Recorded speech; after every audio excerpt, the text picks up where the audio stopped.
आए दिन बनकटी जो है सामुदायिक स्वास्थ्य केंद्र आए दिन जो है मामलों में घिरा रहता है, किसी पत्रकार के साथ अभद्र व्यवहार करता है, तो कभी किसी सम्मानित नागरिक के साथ व्यवहार करता है।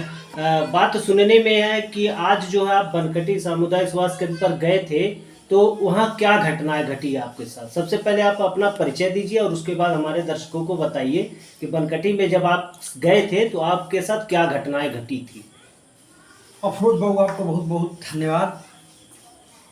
आपने पहले भी कई सामाजिक मुद्दों को अपने चैनल में उठाया है और जो लड़ाइयाँ मैं स्वास्थ्य विभाग के खिलाफ लड़ रहा हूँ वो शुरू से ही आप उसको उठा रहे हैं।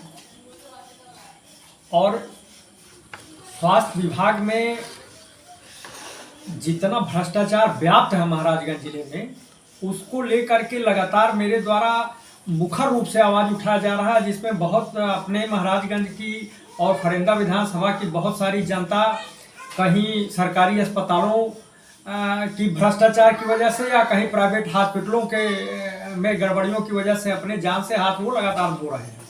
इसकी लगातार शिकायतें मेरे द्वारा शासन प्रशासन में पिछले 3-4-5 महीने से की जा रही हैं, जिस पर जिस जिला प्रशासन को जांच करनी चाहिए वो जिला प्रशासन IGRS पर उल्टा सीधा रिपोर्ट लगा करके और उन लोगों को बचाने का काम कर रहा है।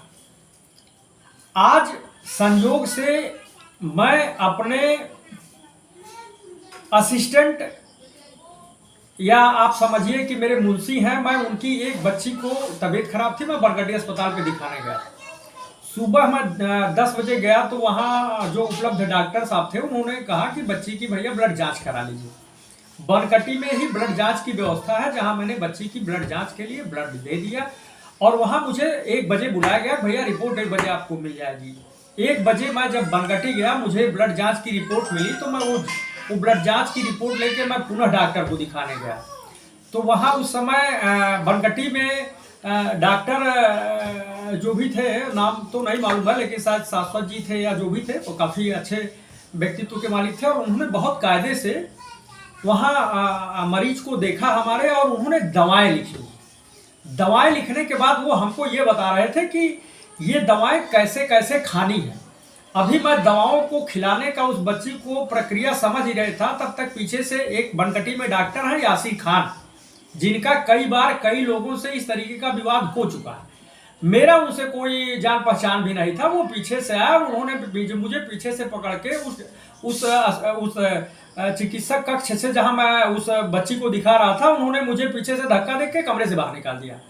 तो मैंने यासीर खान साहब से कहा कि डॉक्टर साहब मेरा पेशेंट देखा जा चुका है और दवा भी लिखी जा चुकी है, सिर्फ मुझे डॉक्टर साहब ये समझा रहे हैं शाश्वत जी कि दवा कैसे खिलानी है, किस टाइम पे खिलानी है, बस 2 मिनट का। तो उन्होंने कहा नहीं तुम बाहर जाओ और धक्का देके हमको बाहर कर दिया। तो मैंने डॉक्टर साहब से कहा डॉक्टर साहब मैं भी एक सामाजिक व्यक्ति हूँ और एक अधिवक्ता हूँ और इस तरीके से आप सरकारी अस्पताल में व्यवहार कर रहे हैं एक पेशेंट के साथ, क्या आपको नहीं लगता कि ऐसा नहीं होना चाहिए? आखिर अस्पताल तो सार्वजनिक है, वहाँ पेशेंट आएंगे, सामाजिक कार्यकर्ता आएंगे, वकील आएंगे, पत्रकार आएंगे और आप जिसको चाहेंगे उस सरकारी अस्पताल से धक्का देके बाहर कर देंगे। तो उन्होंने कहा खान साहब ने कि आपको जो करना हो कर लीजिए और मैं किसी डरता नहीं। तो मुझे ध्यान आया कि इसी खान साहब को एक बार मैं 2-3 महीना पहले और एक पेशेंट को लेके गया था। तो उस समय खान साहब ने हमको फोर्स किया था कि आप अपने उस पेशेंट का अल्ट्रासाउंड मनीष अल्ट्रासाउंड सेंटर पे करा के आइए, तभी मैं देखूंगा। ये चीज मुझे ध्यान आई तो मैंने बल्कि मीडिया में ये बयान भी दिया था कि वहाँ कोई खान डॉक्टर है और वो इस तरीके से आनंद नगर में बनकटी में जितने मरीज आते हैं गरीब दीन दुखिया, उनको जबरदस्ती वो एक स्पेसिफिक अल्ट्रासाउंड सेंटर जो मनीष अल्ट्रासाउंड सेंटर है बनकटी के सामने, वहाँ वो फोर्स करते हैं कि नहीं आप वहाँ अल्ट्रासाउंड करा के आएंगे तभी मैं पेशेंट देखूंगा। इस चीज की चर्चा मैंने मीडिया में कर दी थी।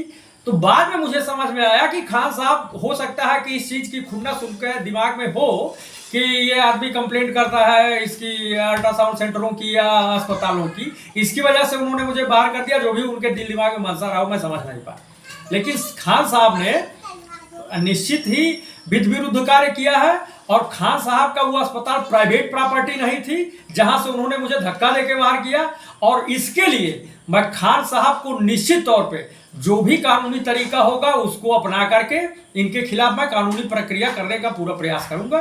और मुझे अफसोस है कि ऐसे डॉक्टर जो बनगटी में इस तरीके के कृत्य में लगे रहते हैं कि पेशेंटों, अच्छा वहां और भी कई पेशेंट थे, वो सारे पेशेंट ये चीज कहने लगे कि भैया बनगट्टी में आए दिन ये डॉक्टर और इन लोगों ने जो कुछ अपने लड़के रखे हुए हैं प्राइवेट बाहर के, वो अक्सर पेशेंटों को धक्का दे के भगा देना, गाली दे देना, या नंबर लगवाने के नाम पे या बाहर से दवा खरीदवाने के नाम पे, मतलब भ्रष्टाचार में बनगट्टी अस्पताल पूरी तरीके से डूबा हुआ है।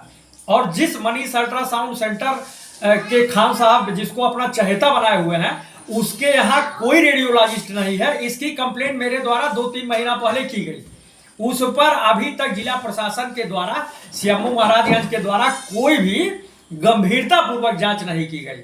और उसी अल्ट्रासाउंड सेंटर को इसी बनगट्टी अस्पताल से सरकारी ठेका मिला हुआ है गर्भवती महिलाओं के अल्ट्रासाउंड करने का।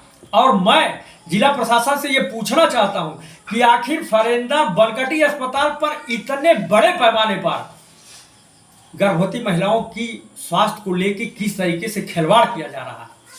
आप समझिए कि जहां कोई भी रेडियोलॉजिस्ट नहीं है, उन वहीं पे ठेका दे करके और उन गर्भवती महिलाओं की जांच कराई जा रही है, और उसी पे ये डॉक्टर जो है उन महिलाओं का इलाज कर रहे हैं।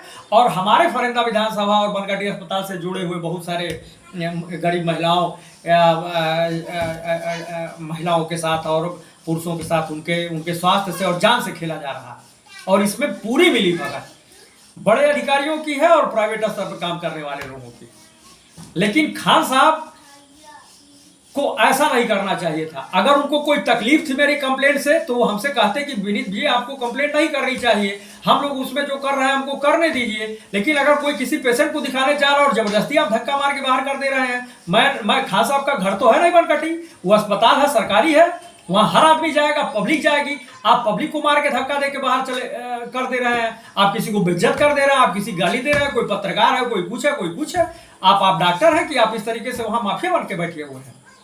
और तो आप क्या चाहते हैं यासिर खान को लेकर के? मैं यासिर खान जी के खिलाफ मैं कंप्लेंट करूंगा और इनके ऊपर यथासंभव जो भी कानूनी कार्रवाई हो पाएगी मैं करूंगा।